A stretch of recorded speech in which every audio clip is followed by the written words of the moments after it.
I'm just going to use a barber example because it's easier for me to calculate, okay? And I have a barber shop. So this is the thing. Okay, so let's say I'm just going to put some easy numbers out here to round. So don't get mad at me when I put some haircut prices on here, okay? Don't get mad at me when I name some of these names. Let's say, for instance, that a haircut cost $20, all right? Let's say a haircut costs $20, okay?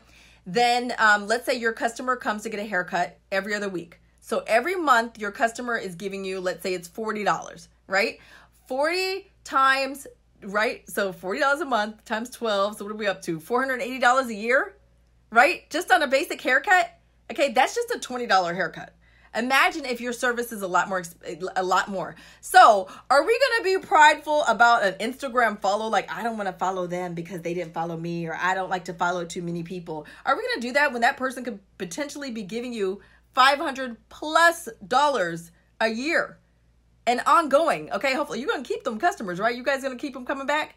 Okay, all right. You guys going to do that? Yes, yes.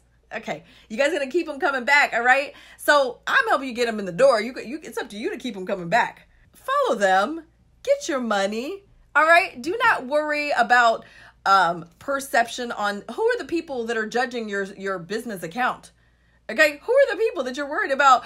Well, I'm following more people than they're following, and I mean, who cares?